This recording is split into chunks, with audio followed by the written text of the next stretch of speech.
ਵਾਹਿਗੁਰੂ ਜੀ ਕਾ ਖਾਲਸਾ ਵਾਹਿਗੁਰੂ ਜੀ ਕੀ ਫਤਿਹ। ਅੱਜ ਖਾਸ ਤੌਰ ਤੇ ਇੱਕ ਵਿਸ਼ੇਸ਼ ਪ੍ਰੋਗਰਾਮ ਲੈ ਕੇ ਹਾਜ਼ਰ ਹੋਏ ਹਾਂ। ਸਾਡੀ ਕੋਸ਼ਿਸ਼ ਹੈ ਕਿ ਆਪਣੀ ਵਿਰਾਸਤ, ਵਿਰਸਾ, ਸੱਭਿਆਚਾਰ, ਇਤਿਹਾਸ ਦੇ ਨਾਲ ਜੁੜੀਏ। ਉੱਥੇ ਨਾਲ ਦੇ ਨਾਲ ਭਵਿੱਖ ਦੇ ਵਾਸਤੇ, ਇਤਿਹਾਸ ਸਿਰਜਣ ਦੇ ਵਾਸਤੇ ਕਿਹੜੇ ਕਦਮ ਚੁੱਕਣੇ ਜ਼ਰੂਰੀ ਨੇ, ਉਹ ਵੀ ਸਾਨੂੰ ਨਾਲ ਦੇ ਨਾਲ ਦੇਖਣਾ ਪਏਗਾ। ਜੇ ਕੌਮ ਨੂੰ ਤਰੱਕੀ ਦੇ ਵੱਲ ਲੈ ਕੇ ਜਾਣਾ ਆ, ਸਮੇਂ ਦੇ ਬਦਲਾਵ ਦੇ ਨਾਲ ਆਪਣੇ ਆਪ ਨੂੰ ਬਦਲਣਾ ਪਏਗਾ, ਆਪਣੇ ਆਪ ਨੂੰ ਉਸ ਸੱਚੇ ਦੇ ਵਿੱਚ ਢਾਲਣਾ ਪਵੇਗਾ, ਤਾਂ ਕਿ ਜਿਸ ਅਮੀਰ ਵਿਰਾਸਤ ਦੇ ਅਸੀਂ ਵਾਰਸ ਆ, ਉਸ ਵਿਰਾਸਤ ਨੂੰ ਅੱਗੇ ਆਉਣ ਵਾਲੀਆਂ ਪੀੜ੍ਹੀਆਂ, ਆਉਣ ਵਾਲੀਆਂ ਨਸਲਾਂ ਤੱਕ ਪਹੁੰਚਾਇਆ ਜਾ ਸਕੇ। ਔਰ ਇਸ ਕੰਮ ਵਾਸਤੇ ਬਹੁਤ ਜ਼ਰੂਰੀ ਹੁੰਦਾ ਹੈ ਕਿ ਸਿੱਖ ਕੌਮ ਦੇ ਜਿਹੜੇ ਬੁੱਧੀਜੀਵੀ ਨੇ, ਜਿਹੜੇ ਸਾਡੇ ਪੰਥਕ ਵਿਦਵਾਨ ਨੇ, ਜਿਨ੍ਹਾਂ ਨੇ ਬਹੁਤ ਲੰਮਾ ਸਮਾਂ ਪੰਥਕ ਜੱਦੋ ਜਹਿਦ ਦੇ ਵਿੱਚ ਜਾਂ ਸਿੱਖ ਸੰਘਰਸ਼ ਦੇ ਵਿੱਚ ਜਾਂ ਕੌਮ ਦੀ ਚੜ੍ਹਦੀ ਕਲਾ ਦੇ ਵਾਸਤੇ ਆਪਣਾ ਸਮਾਂ ਲਗਾਇਆ ਆ, ਉਹ ਦ੍ਰਿੜਤਾ ਦੇ ਨਾਲ ਵਚਨਬੱਧ ਨੇ। ਫਿਰ ਉਹ ਕਲਮ ਦੇ ਰਾਹੀਂ ਸੇਵਾ ਕਰ ਰਹੇ ਨੇ ਜਾਂ ਕਿਸੇ ਵੀ ਹੋਰ ਢੰਗ ਤਰੀਕੇ ਦੇ ਨਾਲ ਕਿਸੇ ਵੀ ਖੇਤਰ ਦੇ ਵਿੱਚ ਕੰਮ ਕਰ ਰਹੇ ਨੇ। ਅਸੀਂ ਉਹਨਾਂ ਦੀ ਰਹਿਨੁਮਾਈ ਕਬੂਲ ਕਰੀਏ। ਜਦੋਂ ਅਸੀਂ ਆਪਣੇ ਬਜ਼ੁਰਗਾਂ ਦੀ ਰਹਿਨੁਮਾਈ ਕਬੂਲ ਕਰਦੇ ਹਾਂ, ਫਿਰ ਹੀ ਜਿਹੜੇ ਨੇ ਭਵਿੱਖ ਦੇ ਵਿੱਚ ਅਸੀਂ ਯੋਧੇ ਜਾਂ ਵਿਦਵਾਨ, ਸੂਰਮੇ, ਵੱਡੇ ਵੱਡੇ ਕੌਮ ਦੇ ਸੇਵਾਦਾਰ ਉਹ ਪੈਦਾ ਕਰ ਸਕਦੇ ਹਾਂ। ਉਹ ਤਾਂ ਹੀ ਹੋਏਗਾ ਜੇਕਰ ਅਸੀਂ ਆਪਣੇ ਬਜ਼ੁਰਗਾਂ ਦੀ ਰਹਿਨੁਮਾਈ ਦੇ ਹੇਠ ਚੱਲਦੇ ਹਾਂ। ਸੋ ਅੱਜ ਇਸ ਪ੍ਰੋਗਰਾਮ ਦੇ ਵਿੱਚ ਖਾਸ ਤੌਰ ਤੇ, ਕਿਉਂਕਿ ਸ੍ਰੀ ਅਕਾਲ ਤਖਤ ਸਾਹਿਬ ਸਿੱਖ ਕੌਮ ਦੀ ਸਿਰਮੌਰ ਸੰਸਥਾ, ਉੱਥੋਂ ਅੱਜ ਇੱਕ ਕਿਤਾਬ ਜਾਰੀ ਕੀਤੀ ਗਈ ਹੈ, ਜਿਹਨੂੰ ਲਿਖਿਆ ਆ ਕੌਮੀ ਪੰਥਕ ਸੇਵਕ ਐਵਾਰਡ ਮਿਲਿਆ ਸੀਗਾ ਸ੍ਰੀ ਅਕਾਲ ਤਖਤ ਸਾਹਿਬ ਤੋਂ ਹੀ। ਬਹੁਤ ਸਤਿਕਾਰਯੋਗ ਅਜ਼ੀਮ ਸ਼ਖਸੀਅਤ ਸਿੱਖ ਕੌਮ ਦੀ, ਜਿਨ੍ਹਾਂ ਨੇ ਲੰਮਾ ਸਮਾਂ ਜਿਹੜਾ ਆ ਉਹ ਸਿੱਖ ਜੱਦੋ ਜਹਿਦ ਵਿੱਚ ਵੀ ਗੁਜ਼ਾਰਿਆ। ਉਹਦੇ ਨਾਲ ਦੀ ਨਾਲ ਇੱਕ ਲੰਮਾ ਸਮਾਂ ਜਿਹੜਾ ਆ ਉਹ ਕਲਮ ਦੇ ਨਾਲ ਇੱਕ ਦਿਸ਼ਾ ਨਿਰਦੇਸ਼ ਦਿੱਤਾ ਆ। ਉਹ ਕੇਵਲ ਕੌਮ ਤੱਕ ਹੀ ਨਹੀਂ ਬਲਕਿ ਪੂਰੇ ਵਿਸ਼ਵ ਦੇ ਵਿੱਚ ਜਿਹੜੇ ਸਿੱਖੀ ਸਿਧਾਂਤ ਨੇ ਜਾਂ ਸਿੱਖ ਵਿਚਾਰਧਾਰਾ ਆ ਜਾਂ ਨਾਨਕ ਵਿਚਾਰਧਾਰਾ ਆ, ਉਹ ਕਿਵੇਂ ਪਹੁੰਚਾਈ ਜਾ ਸਕਦੀ ਹੈ, ਉਹਦਾ ਬਦਲ ਕਿਵੇਂ ਅਸੀਂ ਕਰ ਸਕਦੇ ਹਾਂ, ਉਹ ਲਗਾਤਾਰ ਕਲਮ ਦੇ ਰਾਹੀਂ ਆਪਣੀਆਂ ਸੇਵਾਵਾਂ ਦਿੰਦੇ ਆ ਰਹੇ ਨੇ।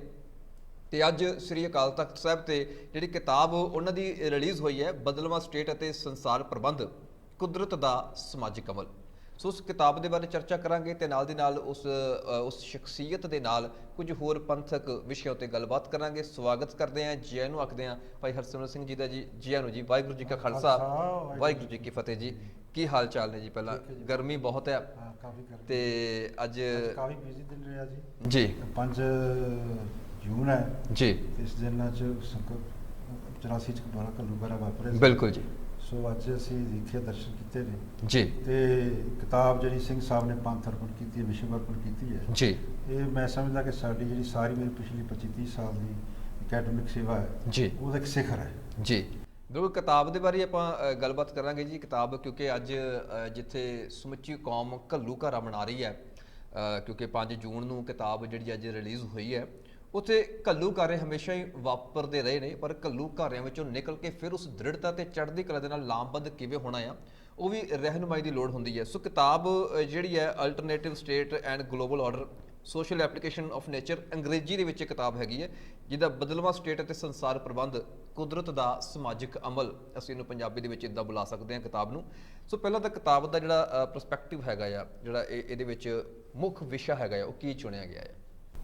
ਇਸ ਤੋਂ ਪਹਿਲਾਂ ਕਿ ਮੈਂ ਵਿਸ਼ੇ ਵੱਲ ਆਵਾਂ ਜੀ, ਮੈਂ ਮਹਿਸੂਸ ਕਰ ਰਿਹਾ ਕਿ ਕਿਤਾਬ ਦੀ ਜਿਹੜੀ ਸਿੱਖ ਪੰਥ ਲਈ, ਜੀ, ਭਾਰਤ ਲਈ ਤੇ ਵਿਸ਼ਵ ਕੌਮਾਂ ਲਈ ਕੀ ਰੈਲੇਵੈਂਸ ਹੈ, ਜੀ, ਬਿਲਕੁਲ, ਲੋੜ ਕਿਉਂ ਪਈ, ਜੀ, ਠੀਕ ਹੈ ਨਾ ਜੀ। ਜਿੱਥੇ ਤੱਕ ਸਿੱਖ ਪੰਥ ਦੀ ਗੱਲ ਕਰਦੇ ਹਾਂ ਨਾ ਜੀ, ਅਸੀਂ ਪਿਛਲੇ ਜਦੋਂ ਗੁਰੂ ਕਾਲ ਸ਼ੁਰੂ ਹੋਇਆ 1708 ਤੋਂ, ਜੀ, ਸਾਡੀ ਪੰਥ ਦੀ ਸਮੁੱਚੀ ਅਗਵਾਈ ਦੀ ਕਸਵੱਟੀ ਜਾਂ ਟ੍ਰਾਇਲ ਜੀ, ਅਸੀਂ 1760 ਤੇ, ਬਿਲਕੁਲ ਜੀ।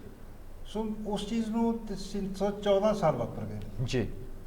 314 ਸਾਲ ਦੌਰਾਨ ਅਸੀਂ 5 ਸੰਘਰਸ਼ ਲੜੇ, ਮੁੱਖ ਤੌਰ ਤੇ ਇਨਕਲਾਬ ਆ ਕਹਿ ਸਕਦੇ ਹਾਂ। ਬੰਦਾ ਸਿੰਘ ਬਹਾਦਰ ਦਾ ਇਨਕਲਾਬ, ਸਿੱਖ ਮਿਸਲਾਂ ਦੇ ਸਮੇਂ ਜਿਹੜੀ ਦਿੱਲੀ ਤੇ ਕਬਜ਼ਾ ਕੀਤਾ ਤੇ ਉਹ ਦਿੱਲੀ ਛੱਡ ਆਇਆ ਸੀ 17 ਮਾਰਚ 1783 13 ਮਾਰਚ। ਫਿਰ ਰਣਜੀਤ ਸਿੰਘ ਦਾ ਰਾਜ, ਬਿਲਕੁਲ ਜੀ। ਫਿਰ 47 ਚ ਅਸੀਂ ਫਿਰ ਫਿਸਲ ਗਏ ਜੀ। ਤੇ 84 ਦਾ ਜਿਹੜਾ ਸਾਰਾ, ਬਿਲਕੁਲ, ਮੈਂ 5 ਇਨਕਲਾਬ ਸਮਝਦਾ ਜੀ। ਲੇਕਿਨ ਤੁਸੀਂ ਹੈਰਾਨ ਹੋਵੋਗੇ ਖਾਲਸਾ ਜੀ ਕਿ ਜਿਹੜੇ ਸਾਡੇ 5 ਇਨਕਲਾਬ ਨੇ, ਜੀ, ਕੋਈ ਸਥਾਈ ਪੈੜਾ ਨਹੀਂ ਛੱਡ ਸਕਦੇ। ਇੰਨੇ ਅਸੀਂ ਕੁਰਬਾਨੀਆਂ ਕੀਤੀਆਂ, ਇੰਨੇ ਅਸੀਂ ਕਠਿਨ ਸਹੇ, ਰਾਜ ਵੀ ਕੀਤਾ ਹੈ, ਬਿਲਕੁਲ, ਰਾਜ ਕਰਨ ਵਾਲੀ ਕੌਮ ਆ, ਬਿਲਕੁਲ। ਤੇ ਸਾਡੀ ਜਿਹੜੀ ਪੰਜਾਬ ਹੈ, ਸਮੁੱਚਾ ਪੰਜਾਬ, ਜੀ, ਉਹ ਇੱਕ ਪੋਲੀਟੀਕਲ ਸਟੇਟ ਹੈ। ਜੀ। ਇਸ ਤੋਂ ਜੇ ਅੱਗੇ ਜਾਈਏ ਤਾਂ ਇਹ ਸਿਵਲਾਈਜੇਸ਼ਨਲ ਸਟੇਟ ਹੈ। ਜੀ, ਠੀਕ ਹੈ ਨਾ ਜੀ। ਬਿਲਕੁਲ। ਤੇ ਗੁਰੂ ਗ੍ਰੰਥ ਸਾਹਿਬ ਦਾ ਇਹਦੇ 'ਚ ਪ੍ਰਕਾਸ਼ ਹੋਇਆ 1716 ਦੇ ਵਿੱਚ, ਬਿਲਕੁਲ ਜੀ, ਸਿਧਾਂਤ ਦਿੱਤਾ ਜੀ। ਇਸ 1314 ਸਾਲਾਂ ਦੇ ਵਿੱਚ ਜਿਹੜੀ ਕਿਤਾਬ ਦਾ ਮੈਂ ਨਿਵੇਕਲਾਪਣ ਦੀ ਗੱਲ ਕਰਾਂ ਕਿ ਵਾਟ ਇਜ਼ ਯੂਨੀਕ, ਜੀ ਉਹਦੇ 'ਚ ਇਹ ਗੱਲ ਹੈ ਕਿ ਸਿੱਖਾਂ ਨੇ ਰਾਜ ਤਾਂ ਕਰਨਾ ਹੀ ਹੈ, ਬਿਲਕੁਲ। ਯਾਰ ਰਾਜ ਕਰਨ ਵਾਲੀ ਕੌਮ ਅਸੀਂ, ਜੀ ਲੇਕਿਨ ਸਵਾਲ ਪੈਦਾ ਹੁੰਦਾ ਹੈ ਕਿ ਕਿਸ ਢੰਗ ਦਾ ਰਾਜ ਜੀ ਆਇਆ। ਠੀਕ ਹੈ। ਜੋ ਪ੍ਰਚਲਿਤ ਫਿਊਡਲਿਜ਼ਮ ਜੀ ਅਕਬਰ ਵੇਲੇ ਸੀ, ਮੁਗਲਾਂ ਵੇਲੇ ਸੀ, ਬਿਲਕੁਲ। ਉਹ ਜਾਂ ਜਿਹੜਾ ਵੈਸਟਰਨ ਮਾਡਲ ਆਏ, ਨੇਸ਼ਨ ਮਾਡਲ ਆਏ, ਜੀ। ਉਹ ਸਾਡੇ ਆਧਾਰ ਬਣਨੇ ਨੇ, ਜੀ ਜਾਂ ਜਿਹੜੇ ਕਮਿਊਨਿਜ਼ਮ ਬਾਅਦ ਚ ਆਇਆ ਉਹ ਸਾਡੇ ਆਧਾਰ ਨੇ ਪੰਜਾਬ ਦੇ ਬਣਨੇ ਨੇ, ਜੀ ਜਾਂ ਹਿੰਦੂਤਵ ਦਾ ਪ੍ਰਭਾਵ ਚੱਲ ਰਿਹਾ ਇਸ ਵੇਲੇ। ਜੀ ਸਾਡਾ ਆਪਣਾ ਮੌਲਿਕ ਚਿੰਤਨ ਕਿੱਥੇ ਹੈ? ਬਿਲਕੁਲ ਠੀਕ ਗੁਰੂ ਹੈ। ਗ੍ਰੰਥ ਸਾਹਿਬ ਦਾ ਚਿੰਤਨ ਕਿੱਥੇ? ਜੀ ਬਿਲਕੁਲ। ਤੇ ਜਦੋਂ ਅਸੀਂ ਇਹਦੇ ਆਧਾਰ ਤੇ ਅਸੀਂ ਕਹੇ ਸੀ ਕਿ ਅਸੀਂ ਇਸ ਆਧਾਰ ਤੇ ਆਪਣੇ ਜੋ ਵੀ ਸਟੇਟ ਬਣੇ, ਜੀ ਸਟੇਟ ਪਾਵਰ ਬਣੇ, ਚਾਹੇ ਉਹ ਵਿਦਨ ਦਿਸ ਸਿਸਟਮ ਬਣੇ ਜੀ, ਸਿਸਟਮ ਇਸ ਤੋਂ ਬਾਹਰ ਬਣੇ। ਜੀ ਸੋ ਇਕਬਾਲ ਜੀ ਇਹ ਬੜੀ ਸਪਸ਼ਟ ਗੱਲ ਸੀ ਕਿ ਮੇਰੇ ਸਾਹਮਣੇ ਜੀ ਕਿ ਚूंकि ਮੈਂ ਆਪ ਖੁਦ ਪੋਲੀਟੀਕਲ ਐਕਟਿਵਿਸਟ ਰਿਹਾ, ਜੀ ਸਾਲ ਬਿਲਕੁਲ 1966 ਤੋਂ ਮੈਂ ਜਦੋਂ ਮੇਰੀ 16 ਸਾਲ ਉਮਰ ਸੀ, ਜੀ 2022 ਅੱਜ 52 54 ਸਾਲ ਹੋ ਗਏ। ਬਿਲਕੁਲ ਜੀ ਅੱਧੀ ਸਦੀ ਤੇ ਇਸ ਅੱਧੀ ਸਦੀ ਬੀਤ ਗਈ ਜੀ, ਤੇ ਬਿਲਕੁਲ ਮੈਂ ਲਗਾਤਾਰ ਸੜਕ ਤੇ ਹੀ ਹਾਂ, ਕੰਮ ਜੀ। ਕਰੀ ਜਾਂਦਾ ਜੀ। ਜੀ। ਮੈਂ ਕਦੇ ਉਹਦਿਆਂ ਪਿੱਛੇ ਜਾਂ ਹੋਰ ਕੁਛ ਨਹੀਂ ਪਿਆ, ਜੀ। ਕੋਈ ਬਖਸ਼ਿਸ਼ ਨਾਲ। ਬਿਲਕੁਲ। ਲੇਕਿਨ ਮੈਂ ਜਦੋਂ ਲਿਖਦਾ ਤਾਂ ਮੇਰੇ ਦਿਮਾਗ 'ਚ ਇਹ ਰਹਿੰਦਾ ਕਿ ਯਾਰ ਪੰਥ ਦਾ ਭਵਿੱਖ ਕੀ ਹੈ? ਜੀ ਪੰਜਾਬ 'ਚ ਰਹਿੰਦੇ ਹਾਂ ਅਸੀਂ, ਕਿਸ ਤਰ੍ਹਾਂ ਪੰਥ ਨੂੰ ਅੱਗੇ ਲੈ ਕੇ ਜਾਣਾ, ਦੁਨੀਆ ਨੂੰ ਅੱਗੇ ਲੈ ਕੇ ਜਾਣਾ, ਜੀ। ਸਾਡਾ ਮਕਸਦ ਕੀ ਹੈ? ਬਿਲਕੁਲ ਜ਼ਰੂਰੀ ਪੰਥ ਹੈ। ਨੂੰ ਹੋਣ ਦੇ ਮਾਇਨੇ ਕੀ ਨੇ? ਜੀ ਇੱਕ ਸਿੱਖ ਹੋਣ ਦੇ ਮਾਇਨੇ ਕੀ ਨੇ? ਜੀ ਤੇ ਉਹ ਜਦੋਂ ਮੈਂ ਇਸ ਤਰ੍ਹਾਂ ਲੈਣਾ ਜੀ, ਤੇ ਮੈਂ ਫਿਰ ਇਹ ਜਿਹੜੀਆਂ ਮੇਰੀ ਪਿਛਲੀ ਪੁਸਤਕਾਂ ਨੇ, ਜੀ ਚਾਹੇ ਉਹ ਸਿੱਖ ਵਿਜ਼ਨ 2025 ਹੈ, ਜੀ ਚਾਹੇ ਉਹ ਕਾਲ ਤਖਤ ਦੀ ਗਲੋਬਲ ਦ੍ਰਿਸ਼ਟੀ ਹੈ, ਬਿਲਕੁਲ ਜੀ ਚਾਹੇ ਉਹ ਸ੍ਰੀ ਸਮਾਧੀ ਤੀਸਰੇ ਬਦਲ ਦਾ ਸੱਚ ਹੈ, ਜੀ ਜਾਂ ਉਹ ਖਾਲਸਾ ਨੀਤੀ ਸ਼ਾਸਤਰ ਹੈ। ਜੀ ਇਹ ਮੇਰੀ ਮੁੱਖ ਕਿਤਾਬਾਂ, ਬਾਕੀ ਤਾਂ ਛੋਟੀ ਕਿਤਾਬਾਂ ਨੇ ਜੀ ਜੀ ਬਾਣੀ ਬਾਰੇ ਲਿਖੀਆਂ ਗਈਆਂ ਨੇ, ਜਾਂ ਖਾਲਸਾ ਯੁੱਗ ਦੇ ਪੈਂਡੇ ਹੈ, ਬਿਲਕੁਲ ਜੀ। ਮੈਂ ਜੇਲ੍ਹ 'ਚ ਲਿਖੀ ਸੀ, ਹਾਂਜੀ ਮਹਾਪੁਰਸ਼ ਸਰਬੱਤ ਖਾਲਸੇ ਦੀ ਸਾਰੀ ਕੀਤੀ ਹੈ। ਜੀ। ਤੇ ਮੇਰਾ ਕਹਿੰਦਾ ਭਾਵ ਵੀ ਉਹ ਕਿਤਾਬਾਂ ਦਾ ਸਿੱਖ ਪੰਥ ਨੂੰ ਸੰਬੋਧਨ ਹੈ ਕਿ ਤੁਸੀਂ ਇਸ ਤਰ੍ਹਾਂ ਕਰੋਗੇ ਤਾਂ ਕੌਮ ਤਰੱਕੀ ਕਰ ਜਾਏਗੀ। ਜੀ ਉਹ ਜੋ ਸਿੱਖ ਵਿਜ਼ਨ ਮੈਂ 2005 ਵਿੱਚ ਰਿਲੀਜ਼ ਕੀਤੀ, ਇਹ 20 ਸਾਲ ਪਹਿਲਾਂ ਲਿਖੀ 20 ਸਾਲ ਪਹਿਲਾਂ, ਮੇਰੇ ਮਨ 'ਚ ਭਾਵਨਾ ਇਹ ਸੀ ਵੀ ਜਦੋਂ ਕਸਾ ਕਪੂਰ ਸਿੰਘ ਜਿਵੇਂ ਕਹਿੰਦੇ ਨੇ ਜਾਂ ਲਿਖਿਆ ਗਿਆ ਇਤਿਹਾਸ ਦੇ ਵਿੱਚ ਕਿ ਜਿਹੜਾ ਹਿੰਦੂ ਹੈ ਉਹ 25 ਸਾਲ ਪਹਿਲਾਂ ਸੋਚ ਲੈਂਦਾ ਕਿ ਮੈਂ 25 ਸਾਲ ਬਾਅਦ ਮੇਰੀ ਕੀ ਸਥਿਤੀ, ਮੈਂ ਆਪਣਾ ਸਥਿਤੀ ਕੀ ਹੈ। ਬੜਾ ਕਰਾਂ। ਜੀ ਮੁਸਲਮਾਨ ਮੌਕੇ ਤੇ ਆ ਕੇ ਸੋਚ ਕੇ ਵਿਚਾਰ ਕਰਨਾ ਤਾਂ ਆਪਣਾ, ਜੀ ਲੇਕਿਨ ਅਨਫੋਰਚੂਨੇਟਲੀ ਸਿੱਖ ਐਸੇ ਲੋਕ ਨੇ ਜਿਹੜੇ 25 ਸਾਲ ਬਾਅਦ ਜਾ ਕੇ ਸੋਚਦੇ ਨੇ ਹੂੰ। ਕਿ ਸਾਡੇ ਨਾਲ ਕੀ ਵਾਪਰਿਆ ਤੇ ਕੀ ਕਰਨਾ ਚਾਹੀਦਾ ਸੀ, ਬਿਲਕੁਲ ਬੀਤੇ ਵਿੱਚ ਕੀ ਗਲਤੀਆਂ ਹੋਈਆਂ। ਕੀ ਗਲਤੀਆਂ ਹੋਈਆਂ ਤੇ ਸਾਨੂੰ ਪਹਿਲਾਂ ਸੋਚਣਾ ਚਾਹੀਦਾ ਸੀ। ਬਿਲਕੁਲ ਜੀ। ਮੈਂ ਇਸ ਨੂੰ ਮੁੱਖ ਰੱਖ ਕੇ 2005 ਚ ਲਿਖੀ, ਮੈਂ 2025 ਨੋਟ 2022 ਹੂੰ ਮੈਂ ਹੁਣ ਇਹਦੇ ਚ ਬੈਠਾ ਜੀ, ਆਪਣਾ 22 ਬੈਠੇ। 17-18 ਸਾਲ ਹੋ ਗਏ ਨੇ ਜੀ ਹੁਣ। ਮਤਲਬ ਕਹਿਣ ਦਾ ਭਾਵ ਕੀ ਹੈ ਕਿ ਉਹ ਕਿਤਾਬ ਵਿੱਚ ਇਤਨਾ ਹਿੱਸਾ ਨਹੀਂ ਬਣੀ, ਹੂੰ ਜਿਹੜੇ ਮੈਂ ਬਦਲ ਦੀ ਗੱਲ ਕਰਦਾ ਰਿਹਾ ਉਹ ਵੀ ਨਹੀਂ ਬਣੀ। ਜੀ ਚਲੋ ਇਹ ਮੈਨੂੰ ਮੇਰਾ ਕੋਈ ਲਾਂਭਾ ਨਹੀਂ ਦੇ ਰਿਹਾ ਕੌਮ ਨੂੰ, ਜੀ ਪਰ ਇਹ ਗੱਲ ਦਾ ਸੋਚ ਦਾ ਗਿਲਾ ਹੈ ਕਿ ਅਸੀਂ ਵਿਦਵਾਨਾਂ ਨੇ ਕਿਉਂਕਿ ਪੋਲੀਟੀਕਲ ਐਕਟਿਵ ਛੱਡ ਕੇ ਹੂੰ। ਇਸ 'ਚ ਆਇਆ ਲਿਖਤ 'ਚ। ਜੀ ਮੈਂ ਕਲਮ ਨਾਲ ਹੀ ਲੜਾਂਗਾ ਕਿਉਂਕਿ ਅੱਜ ਦਾ ਯੁੱਗ ਗਿਆਨ ਦਾ ਯੁੱਗ ਹੈ। ਬਿਲਕੁਲ ਤੁਸੀਂ ਹਥਿਆਰਾਂ ਨਾਲ ਵੀ ਲੜੋ, ਜੀ ਪਰ ਉਸ ਪਹਿਲਾਂ ਕਲਮ ਲੜਾਈ ਜ਼ਿਆਦਾ ਇੰਪੋਰਟੈਂਟ ਹੈ, ਬਿਲਕੁਲ ਜੀ। ਗਿਆਨ ਦੀ ਕਰਵਾਈ ਜ਼ਿਆਦਾ। ਬਿਲਕੁਲ ਜੀ ਬਿਲਕੁਲ ਸੋ ਮੈਂ ਲਿਖਿਆ ਨੇ ਜੀ ਉਹ, ਫਿਰ ਮੇਰਾ ਮਤਲਬ ਇਹ ਹੈ ਕਿ ਸਿੱਖ ਪੰਥ ਦੇ ਆਉਣ ਵਾਲੇ ਆਗੂਆਂ ਨੂੰ, ਜੀ ਰਾਜ ਕਰ ਸੱਤਾਧਾਰੀਆਂ ਨੂੰ, ਜੀ। ਜੋ ਵੀ ਆਣਗੇ, ਬਿਲਕੁਲ ਅਨਫੋਰਚੂਨੇਟਲੀ ਸਾਡੇ ਪ੍ਰਕਾਸ਼ ਸਿੰਘ ਬਾਦਲ ਤੇ ਉਹ ਸਾਰੇ ਆਏ, ਲੇਕਿਨ ਇਹਨਾਂ ਨੇ ਨਹੀਂ ਕੀਤਾ ਰਾਜ ਉਸ ਬਤਾਓ। ਜੀ ਅਸੀਂ ਕਹਿੰਦੇ ਰਹੇ ਰਾਜ ਨਹੀਂ ਸੇਵਾ, ਰਣਜੀਤ ਸਿੰਘ ਵਰਗਾ ਰਾਜ। ਬਿਲਕੁਲ। ਪਹਿਲਾਂ ਰਣਜੀਤ ਸਿੰਘ ਦੇ ਰਾਜ ਨੂੰ ਸਮਝੀਏ, ਹੂੰ ਰਣਜੀਤ ਸਿੰਘ ਦਾ ਮਾਡਲ ਕੀ ਸੀਗਾ ਉਹ ਸਾਨੂੰ ਪਤਾ ਹੀ ਨਹੀਂ। ਨਹੀਂ ਪਤਾ, ਸੱਚਾਈ ਹੈ ਬਿਲਕੁਲ ਸੱਚਾਈ ਹੈ ਨਾ ਜੀ, ਬਿਲਕੁਲ ਸੱਚਾਈ ਇਸ ਕਰਕੇ ਇਹ ਸਾਰਾ ਜਿਹੜਾ ਭੰਬਲ ਭੂਸਾ ਪਾਇਆ ਸੀ ਮੈਂ ਉਹਨੂੰ ਜੀ। ਕੱਢਣਾ ਯਤਨ ਕੀਤਾ। ਜੀ ਸੋ ਇਹ ਮੇਰੀ ਕਿਤਾਬ 'ਚ ਪਹਿਲਾ ਯਤਨ ਨੇ ਮੇਰੇ, ਠੀਕ ਹੈ ਜੀ ਉਹ ਨਾ ਕਰਨੇ ਕੌਮ, ਲੇਕਿਨ ਮੇਰੀ ਇੱਕ ਰਾਈਟਰ ਦੀ ਤਸੱਲੀ ਹੁੰਦੀ ਹੈ ਜੀ। ਕਿ ਜੋ ਆਉਣ ਵਾਲੀ ਨਸਲਾਂ, ਜੀ ਉਹ ਜਦੋਂ ਉਹਨੂੰ ਲੋੜ ਪਵੇਗੀ ਕਿ ਸਾਡੇ ਬਜ਼ੁਰਗਾਂ ਨੇ ਕਿਸ ਸਮੇਂ ਕੀ ਸਾਨੂੰ ਦਿਸ਼ਾ ਦਿੱਤੀ, ਜੀ ਜਿਵੇਂ ਹੁਣ ਭਾਈ ਵੀਰ ਸਿੰਘ ਨੇ, ਬਿਲਕੁਲ ਕਾਹਨ ਸਿੰਘ ਨਾਭਾ ਨੇ, ਜੀ ਪ੍ਰੋਫੈਸਰ ਪੂਰਨ ਸਿੰਘ ਨੇ, ਜੀ ਸਰਕਪੂਰ ਸਿੰਘ ਨੇ, ਜੀ ਇਹ ਸਦੀ ਦਾ ਇੱਕ ਡੇਢ ਸਦੀ ਦਾ ਇਤਿਹਾਸ ਹੈ। ਬਿਲਕੁਲ ਹੈਗਾ ਹੈ। ਲੇਕਿਨ ਅਸੀਂ ਉਹਨਾਂ ਦਾ ਉਸ ਸਮੇਂ ਫਾਇਦਾ ਨਹੀਂ ਲੈ ਸਕੇ, ਜਾਂ ਹੁਣ ਤੱਕ ਫਾਇਦਾ ਨਹੀਂ ਲੈ ਰਹੇ। ਨਹੀਂ ਲੈ ਰਹੇ ਜੀ ਹੁਣ ਮੈਂ ਇਹਦਾ ਕਹਿੰਦੇ ਲਿਖਿਆ ਹੈ, ਕਾਸ਼ ਇਹ ਜਿਹੜੇ 5-7 ਵਿਦਵਾਨ ਨੇ ਜੀ। ਰਣਜੀਤ ਸਿੰਘ ਕਾਲ 'ਚ ਹੁੰਦੇ। ਹੂੰ ਰਣਜੀਤ ਸਿੰਘ ਕਾਲ ਦਾ ਸਾਡਾ ਬਿਲਕੁਲ ਸੁੰਨ ਪਈ ਹੋਈ ਹੈ ਜੀ, ਸੁਣ ਪਈ ਕੋਈ ਜੀ ਉੱਥੇ ਐਜੂਕੇਸ਼ਨ ਨਹੀਂ, ਕੋਈ ਪ੍ਰਿੰਟਿੰਗ ਨਹੀਂ, ਕੋਈ ਨਹੀਂ ਸਾਡੀ ਹੈਗੀ। ਸੋ ਕਹਿਣ ਦਾ ਭਾਵ ਕੀ ਹੈ ਜੀ ਕਿ ਜਦੋਂ ਮੈਂ ਲਿਖਦਾ ਜਾਂ ਇਹ ਕਿਤਾਬ ਮੇਰੀ ਲਿਖੀ ਹੈ, ਜੀ ਇਹਦੇ ਕਈ ਕੋਣ ਨੇ, ਜੀ। ਇਹ ਕੋਣ ਇੱਕ ਮਲਟੀ ਡਾਈਮੈਂਸ਼ਨਲ ਬੁੱਕ ਹੈ, ਠੀਕ ਹੈ ਜੀ ਹੈ ਜੀ। ਜੀ ਸੋ ਮੈਂ ਉਹਦੇ 'ਚ ਇਹ ਦਿੱਤਾ ਕਿ ਜਿਹੜਾ ਰਾਜ ਕਰਨਾ ਹੈ, ਜੀ ਜਿਸ ਵੀ ਦਿਸ਼ਾਵਾਂ ਤੇ ਅਸੀਂ ਰਾਜ ਕਰਾਂਗੇ, ਜੀ ਇਸ ਸਿਸਟਮ 'ਚ ਜਾਂ ਬਾਹਰ ਸਿਸਟਮ 'ਚ, ਜੀ ਇਹ ਮੇਰੀ ਓਪਨ ਹੈ ਜੀ। ਬਿਲਕੁਲ ਕਿਉਂਕਿ ਤੁਸੀਂ ਜ਼ਰੂਰੀ ਨਹੀਂ ਕਿ ਕਿਉਂਕਿ ਜੇ ਸਟੇਟ ਪਾਵਰ ਆਪਣੇ ਆਪ 'ਚ ਬੜਾ ਕੁਝ ਦੇ ਦਿੰਦੀ ਤੁਹਾਨੂੰ, ਜੀ ਸਟੇਟ ਪਾਵਰ ਜਿਹੜੀ ਤੁਹਾਨੂੰ ਅਧਿਕਾਰ ਦੇ ਦਿੰਦੀ ਹੈ ਜੀ ਇਹਦੇ ਸੋਸ਼ਲ ਸੈਟਅਪ ਦੇ, ਇੰਸਟੀਟਿਊਸ਼ਨ ਚਲਾਉਣ ਜੀ। ਦੇ, ਐਂਡ ਸਾਰੇ ਸੋਰਸਿਸ ਆਫ ਦਾ ਸਟੇਟ ਨੇ। ਜੀ ਬਿਲਕੁਲ ਉਹਦੇ ਵਿੱਚ ਵੀ ਇੰਡੀਅਨ ਕਨਸਟੀਟਿਊਸ਼ਨ ਤੁਹਾਨੂੰ ਦਿੰਦਾ ਕੁਝ ਅਧਿਕਾਰ ਜੀ। ਉਹ ਮੈਂ ਜਿਵੇਂ 4 ਰਾਜ ਜਿਹੜੀ ਖਾਲਸਾ ਨੀਤੀ ਸ਼ਾਸਤਰ ਹੈ ਜੀ। ਉਹ 4 ਨੇ, ਜੀ। ਸਟੇਟ ਫੈਡਰਲ ਸਟਰਕਚਰ, ਜੀ ਕਨਫੈਡਰਲ ਸਟਰਕਚਰ, ਜੀ ਇੰਟਰ ਪ੍ਰੋਵਿੰਸ਼ੀਅਲ ਜੀ ਐਂਡ ਸਿੱਖਾਂ ਨੂੰ ਵਿਸ਼ੇਸ਼ ਅਧਿਕਾਰ ਦੇਣ, ਜੀ। ਕਨਸਟੀਟਿਊਸ਼ਨ ਸੇਫਗਾਰਡਸ ਜੀ ਐਂਡ ਇੰਡੀਪੈਂਡੈਂਟ ਸਟੇਟ। ਜੀ। ਫਿਰ ਓਪਨ। ਹੂੰ ਹੁਣ ਸਵਾਲ ਇਹ ਪੈਦਾ ਹੁੰਦਾ ਹੈ ਕਿ ਕਿਸ ਤਰ੍ਹਾਂ ਦਾ ਰਾਜ ਹੈ। ਬਿਲਕੁਲ ਜੀ, ਬਿਲਕੁਲ। ਇੱਕ ਜਿਵੇਂ ਜ਼ਿਕਰ ਕੀਤਾ ਹੈ ਸੀ ਸਿੱਖ ਵਿਜ਼ਨ 2025 ਦਾ ਜ਼ਿਕਰ ਕੀਤਾ ਸੀਗਾ, ਉਹ ਸ਼ਾਇਦ ਸਾਡੀ ਸਾਂਝ ਵੀ ਉਸ ਕਿਤਾਬ ਦੇ ਰਾਹੀਂ ਪਈ ਸੀਗੀ। ਪਹਿਲੀ ਵਾਰ ਜਦੋਂ ਕਿਤਾਬ ਪੜ੍ਹੀ ਸੀਗੀ, ਫਿਰ ਸ੍ਰੀ ਅਕਾਲ ਤਖਤ ਸਾਹਿਬ ਦੀ ਗਲੋਬਲ ਦ੍ਰਿਸ਼ਟੀ। ਇੱਕ ਖਾਸੀਅਤ ਹੈਗੀ ਆ, ਭਾਈ ਹਰਸਿਮਰਤ ਸਿੰਘ ਹੋਣਾ ਕੋਲੋਂ ਪੁੱਛਦੇ ਵੀ ਰਾਜ ਕੀ ਹੈਗਾ ਇਸ ਗੱਲ ਦੇ ਵਿੱਚ, ਕਿ ਆਮ ਤੌਰ ਤੇ ਜਦੋਂ ਕਿਤਾਬਾਂ ਲਿਖੀਆਂ ਜਾਂਦੀਆਂ ਨੇ, ਕਿਤਾਬਾਂ ਛਪਦੀਆਂ ਨੇ, ਉਹਨਾਂ ਨੂੰ ਰਿਲੀਜ਼ ਕਰਨ ਦੇ ਵਾਸਤੇ ਬਹੁਤ ਵੱਡੇ ਤਾਮ-ਝਾਮ ਕੀਤੇ ਜਾਂਦੇ ਨੇ, ਪਰ ਅਸੀਂ ਲੰਮੇ ਸਮੇਂ ਤੋਂ ਇਸ ਸਿੱਖ ਸ਼ਖਸੀਅਤ ਨੂੰ ਦੇਖ ਰਹੇ ਹਾਂ ਵੀ ਹਰ ਕਿਤਾਬ ਜਿਹੜੀ ਹੈ ਉਹ ਸ੍ਰੀ ਅਕਾਲ ਤਖਤ ਸਾਹਿਬ ਵਿਖੇ ਅਰਦਾਸ ਕਰਕੇ ਹੀ ਜਿਹੜੀ ਹੈ ਉਹ ਉੱਥੇ ਹੀ ਉਹੀ ਇੱਕ ਹਿਸਾਬ ਦਾ ਜਿਹੜਾ ਹੁੰਦਾ ਹੈ ਵੀ ਉਹ ਲੋਕ ਅਰਪਣ ਪ੍ਰੋਗਰਾਮ ਹੁੰਦਾ ਆ, ਕੋਈ ਤਾਮ-ਝਾਮ ਨਹੀਂ ਹੁੰਦਾ, ਕੋਈ ਜਿਹੜਾ ਆ ਉਹਨੂੰ ਜਿਹੜਾ ਇਸ ਤਰੀਕੇ ਨਾਲ ਨਹੀਂ ਪੇਸ਼ ਕੀਤਾ ਜਾਂਦਾ ਵੀ ਸ਼ਾਇਦ ਇੱਕ ਬਹੁਤ ਵੱਡਾ ਕੰਮ ਹੋ ਰਿਹਾ ਹੈ, ਬਲਕਿ ਪੂਰੀ ਜਿਹੜੀ ਨਿਮਰਤਾ ਦੇ ਨਾਲ ਜਾਂ ਸ੍ਰੀ ਅਕਾਲ ਤਖਤ ਸਾਹਿਬ ਤੇ ਹੀ ਕਿਉਂ ਜਿਹੜੀਆਂ ਵਾ ਤੁਸੀਂ ਉਹਨੂੰ ਉਹ ਥਾਂ ਚੁਣਦੇ ਆ ਕਿਤਾਬ ਰਿਲੀਜ਼ ਕਰਨ ਦੇ ਵਾਸਤੇ। ਦੇਖੋ ਬਖਸ਼ੀ ਜੀ, ਅਕਾਲ ਤਖਤ ਸਾਹਿਬ ਸਾਡਾ ਮੇਨ ਧੁਰਾ ਹੈ ਜੀ। ਇਤਿਹਾਸ ਵਿੱਚ ਵੀ ਰਿਹਾ, ਸਿਧਾਂਤਕ ਵੀ ਹੈ ਬਿਲਕੁਲ ਜੀ। ਤੇ ਸਾਡੀ ਸਾਰੀ ਸੂਚੀ ਲਹਿਰਾਂ ਦਾ ਹਿੱਸਾ ਸੀ। ਜੀ। ਮੇਰੇ ਮਨ 'ਚ ਇੱਕ ਗੱਲ ਦੀ, ਅਕਾਲ ਮੈਂ ਅਨੰਦਪੁਰ ਸਾਹਿਬ ਰਹਿੰਦਾ, ਜੀ। ਖਾਲਸਾ ਦਾ ਪ੍ਰਗਟ ਜਨਮ ਹੋਇਆ। ਭੂਮੀ, ਬਿਲਕੁਲ ਜੀ। ਪਰ ਮੈਂ ਮਨ 'ਚ ਆ ਕੇ ਨਾ ਜੀ ਅਕਾਲ ਤਖਤ ਸਾਹਿਬ ਦੇ ਸਤਿਕਾਰ ਵਾਸਤੇ, ਅਕਾਲ ਤਖਤ ਜੀ। ਦੀ ਮਾਨਤਾ ਨੂੰ ਮੁੱਖ ਰੱਖ ਕੇ ਜੀ। ਮੈਂ ਉੱਥੇ ਆਪ ਆ ਕੇ ਚੁੱਪੀ ਕਰਕੇ ਅਰਦਾਸ ਕਰ ਦਿੰਦਾ ਜੀ। ਜੀ। ਵੀ ਮੈਂ ਮੇਰਾ ਕੰਮ ਹੈ ਕਿ ਮੈਂ ਇੱਕ ਕਿਤਾਬ ਲਿਖਦਾ, ਜੀ। ਜਦੋਂ ਕਿਤਾਬ ਛਪਣੀ ਚੱਲਦੀ ਮੈਂ ਦੂਜਾ ਪ੍ਰੋਜੈਕਟ ਸ਼ੁਰੂ ਕਰ ਲੈਂਦਾ। ਬਿਲਕੁਲ ਜੀ। ਲੋਕ ਇਸ ਗੱਲੋਂ ਹੈਰਾਨ ਵੀ ਹੁੰਦੇ ਨੇ ਜੀ। ਵੀ ਕਿਵੇਂ ਲਿਖੀ ਜਾਂਦੀ ਹੋ। ਬਿਲਕੁਲ ਜੀ। ਚਲੋ ਖੈਰ ਗੁਰੂ ਦੀ ਬਖਸ਼ਿਸ਼ ਹੈ। ਮੈਂ ਫਿਰ ਆ ਕੇ ਅਰਦਾਸ ਕਰ ਦਿੰਦਾ ਜੀ। ਜੀ। ਜਦੋਂ ਕਿਤਾਬ ਛਪ ਜਾਂਦੀ ਹੈ ਕਿ ਅਰਦਾਸ ਕਰਕੇ ਸ਼ੁਕਰਾਨਾ ਕਰ ਦਿੰਦਾ ਹੈ ਜੀ। ਤੇ ਸਿੰਘ ਸਾਹਿਬ ਨੂੰ ਕਹੀਦਾ ਜਾਂ ਜੋ ਵੀ ਸ਼ਹੀਦ ਹੋਵੇ ਜੀ। ਰਿਲੀਜ਼ ਹੋ ਜਾਏ, ਪੰਥ ਅਰਪਣ ਹੋ ਜਾਂਦੀ ਹੈ। ਬਿਲਕੁਲ ਜੀ। ਸੋ ਉਹਦੇ ਨਾਲ ਮੈਨੂੰ ਸ਼ਕਤੀ ਮਿਲਦੀ ਹੈ। ਅਕਾਲ ਤਖਤ ਸਾਹਿਬ ਮੇਰੇ ਅੰਦਰ ਵਿਚਰਦਾ ਹੈ। ਜੀ। ਅਕਾਲ ਤਖਤ ਸਾਹਿਬ ਨੂੰ ਆਪਾਂ ਕਹਿ ਸਕਦੇ ਹਾਂ ਕਿ ਉਹਦੀ ਬਖਸ਼ਿਸ਼ ਹੈ ਜੀ। ਕਿ ਮੈਂ ਆਪ ਸਿਰਫ ਮੈਂ ਸੋਸ਼ਲ ਸਾਇੰਸ ਦਾ ਸਟੂਡੈਂਟ ਹਾਂ, ਜੀ। ਹਿਸਟਰੀ ਮੈਂ ਕੀਤੀ ਹੋਈ ਹੈ, ਭਾਵੇਂ ਕਿ ਮੈਂ ਮੈਡੀਕਲ ਵੀ ਪੜ੍ਹਿਆ ਹੋਇਆ ਤੇ ਸੋਸ਼ਲ ਜੀ। ਇੰਜੀਨੀਅਰਿੰਗ ਪੜ੍ਹੀ ਜਾਂ ਮੈਂ ਐਲਐਲ ਵੀ ਹਾਂ, ਜੀ। ਬਟ ਮੈਂ ਸਾਰਿਆਂ ਨੂੰ ਜਾਣਦਾ, ਸਾਰੇ ਸਟਰੀਮਸ ਆਫ ਨੌਲੇਜ ਜਾਣਦਾ। ਦੇਖੋ ਕਿ ਇਸ ਕਿਤਾਬ ਦੇ ਵਿੱਚ ਵੀ ਮੈਂ ਜਿਹੜੀ ਤੁਸੀਂ ਦੇਖੋ ਜਿਹੜਾ ਦੇਖ ਲਓ, ਇਹਦੇ 'ਚ ਮੈਂ 10 ਸਟਰੀਮਸ ਆਫ ਨੌਲੇਜ ਜਿਹੜੀਆਂ ਨੇ ਜੀ ਠੀਕ ਉਹ ਹੈ। ਇੰਟੈਗਰੇਟ ਕੀਤੀਆਂ ਨੇ ਜੀ। ਹੈ ਜੀ। ਸੋ ਜਦੋਂ ਮੇਰੇ ਦਿਲ 'ਚ ਆਈ ਕਿ ਜਦੋਂ ਸਿੰਘ ਸਾਹਿਬ ਨੇ 2019 ਦੇ ਵਿੱਚ ਤੁਸੀਂ ਹੈਰਾਨ ਹੋਵੋਗੇ ਜੀ। ਕਿ ਸੰਦੇਸ਼ ਕੀਤਾ ਸੁਲਤਾਨਪੁਰ ਲੋਧੀ ਸੰਦੇਸ਼, ਜੀ। ਉਹਦੇ 'ਚ ਸਿੱਖ ਵਿਦਵਾਨਾਂ ਨੂੰ ਜਵਾਬ ਮਾਰੀ ਵੀ ਤੁਸੀਂ ਮੈਨੂੰ ਹੋਰ ਗੱਲਾਂ ਵੀ ਕੀਤੀਆਂ ਨੇ ਵੀ ਜੀ। 2 ਗੱਲਾਂ ਦਾ ਵੀ ਉਹਦੇ 'ਚ ਆਇਆ ਵੀ ਜੀ। ਸਿੱਖ ਪੰਥ ਆਪਣਾ ਨੀਤੀ ਸ਼ਾਸਤਰ ਕੋਈ ਨਹੀਂ ਬਿਲਕੁਲ ਜੀ। ਵੀ ਕਿ ਠੀਕ ਸਾਡੀ ਹੈ। ਨੀਤੀ ਹੋਵੇ, ਜੀ। ਤੇ ਦੂਸਰਾ ਜੋ ਵੀ ਇਸ ਵੇਲੇ ਦੁਨੀਆ ਨੂੰ ਵਿਚਾਰਧਾਰਾਵਾਂ ਚਲਾ ਰਹੀਆਂ ਨੇ ਜੀ। ਉਹਨਾਂ ਦੇ ਮੁਕਾਬਲੇ ਜਾਂ ਉਹਨਾਂ ਦੇ ਬਰਾਬਰ ਸਿੱਖ ਪੰਥ ਦੀ ਆਪਣੀ ਵਿਚਾਰਧਾਰਾ ਕਿੱਥੇ ਹੈ। ਜੀ। ਠੀਕ ਹੈ। ਗੁਰੂ ਗ੍ਰੰਥ ਸਾਹਿਬ ਨੂੰ ਅਸੀਂ ਆਪਣੀ ਇਸ਼ਟ ਸਮਝਦੇ ਹਾਂ, ਬਿਲਕੁਲ। ਸਿਧਾਂਤਕ ਸਾਡਾ ਉਹ ਖਜ਼ਾਨਾ ਹੈ। ਬਿਲਕੁਲ।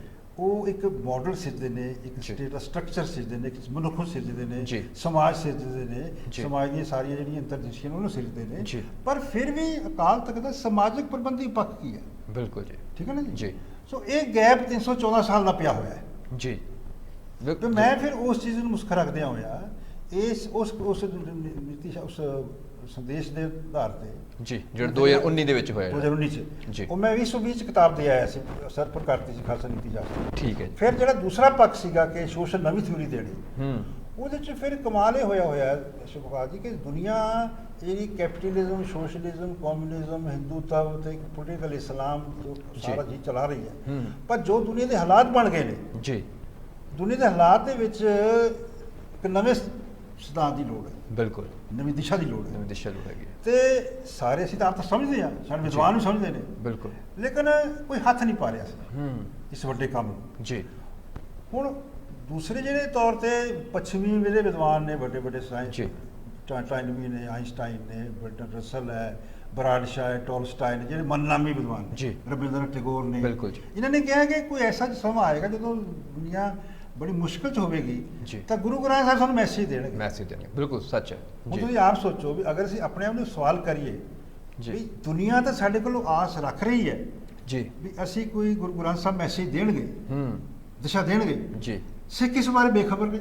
ਬਿਲਕੁਲ ਬੇਖਬਰ ਨਹੀਂ ਜੀ। ਪੰਜਾਬੀ ਵਿੱਚ ਕੁਝ ਪਰਸਪੈਕਟਿਵ ਸਿਰਜ ਕੇ ਜਾਂ ਹਿਸਟਰੀ ਨੂੰ ਮੁੱਖ ਰੱਖ ਕੇ, ਜੀ, ਅਸੀਂ ਦੂਸਰੀ ਗੱਲ ਸਾਡੀ ਇਹ ਹੈ, ਸਾਡਾ ਦੁਕਾਨ ਕਹਿ ਲਓ, ਦੁਕਾਨ ਜੀ। ਕਹਿ ਲਓ, ਕੁਛ ਕਹਿ ਲਓ, ਵੀ ਅਸੀਂ ਹਿਸਟਰੀ ਓਰੀਐਂਟਡ ਸਾਡੀ ਮਾਨਸਿਕਤਾ ਹੈ, ਜੀ, ਚਾਹੇ ਸਾਡੇ ਵਿਦਵਾਨ ਨੇ, ਚਾਹੇ ਜੀ। ਪ੍ਰਚਾਰਕ ਨੇ, ਜੀ। ਤੇ ਚਾਹੇ ਸਾਡੇ ਕੀਰਤਨੀਏ ਨੇ, ਜੀ। ਮਾਫ ਕਰਨਾ ਮੈਨੂੰ ਸਤਿਕਾਰ ਪੂਰਾ, ਪਰ ਜੀ। ਹਿਸਟਰੀ ਨੂੰ ਅਸੀਂ ਜ਼ਿਆਦਾ ਕਰ ਅੱਗੇ ਰਹੇ ਰੱਖਦੇ ਆ ਜੀ। ਇਹ ਬੜਾ ਸੌਖਾ ਕੰਮ ਹੈ।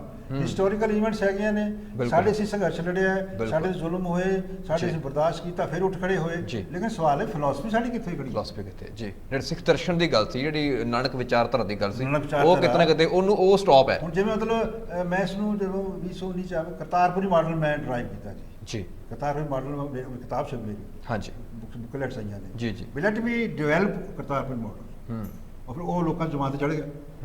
ਬਿਲਕੁਲ ਠੀਕ ਹੈ ਨਾ, ਕਿਉਂਕਿ ਜੀ। ਜਦੋਂ ਗੁਰੂ ਨਾਨਕ ਸਾਹਿਬ ਤੋਂ ਕੋਈ ਵਿਚਾਰਧਾਰਾ ਉਚਾਰੀ ਜਾਂਦੀ ਹੈ ਜੀ ਤਾਂ ਜਦੋਂ ਉਹ ਅਮਲ ਚ ਉਤਰਦੀ ਹੈ, ਜੀ, ਅਸਲ ਟੈਸਟ ਦਾ ਉੱਥੇ ਹੁੰਦਾ ਹੈ। ਉੱਥੇ ਹੁੰਦਾ ਬਿਲਕੁਲ ਗੁਰੂ ਨਾਨਕ ਦੀ ਵਿਚਾਰਧਾਰਾ ਕਰਤਾਰਪੁਰ ਟੈਸਟਿੰਗ ਹੋਈ, ਜੀ। ਟੈਸਟ ਹੋਇਆ ਉਸਦਾ, ਉਹ ਸਫਲ ਹੋਈ, ਸਫਲ। ਮਾਡਲ ਨਿਕਲਿਆ, ਜੀ ਅਸੀਂ ਫਿਰ ਉਹਨੂੰ ਕੁਆਤਾ ਇਤਿਹਾਸ ਦੇ ਜੀ, ਵਿੱਚ। ਸੋ ਜੀ। ਮੈਂ ਇਸ ਨੂੰ ਸਮਝਿਆ ਕਿ ਜਿਹੜੀ ਸਾਡੀ ਗੁਰੂ ਨਾਨਕ ਸਾਹਿਬ ਦੀ ਗੁਰੂ ਗ੍ਰੰਥ ਸਾਹਿਬ ਦੀ ਵਿਚਾਰਧਾਰਾ ਹੈ, ਜੀ। ਉਹਦੇ ਆਧਾਰ ਤੇ ਜੋ ਵਿਸ਼ਵ ਮੰਗ ਕਰ ਰਿਹਾ, ਜੀ ਹਾਲਾਤ ਮੰਗ ਕਰ ਰਹੇ ਨੇ, ਜੀ ਇਸ ਵੇਲੇ ਦੁਨੀਆ ਲੜ ਰਹੀ ਹੈ, ਕਲੇਸ਼ ਚ ਹੈ, ਡਿਫਿਕਲਟ ਸਿਚੁਏਸ਼ਨਸ ਨੇ, ਕ੍ਰਾਈਸਿਸ ਹੈ, ਜੀ। ਮਲਟੀ ਡਾਈਮੈਂਸ਼ਨਲ ਕ੍ਰਾਈਸਿਸ ਹੈ, ਜੀ। ਉਹਦੇ ਚ ਫਿਰ ਮੈਂ ਸਮਝਿਆ ਕਿ ਗੁਰੂ ਗ੍ਰੰਥ ਸਾਹਿਬ ਦਾ ਫਲਸਫਾ ਆਉਣਾ ਚਾਹੀਦਾ ਜੀ। ਸੀਗਾ। ਮੈਂ ਫਿਰ ਇਹ ਕਾਰਜ ਪੂਰਾ ਕੀਤਾ ਜੀ।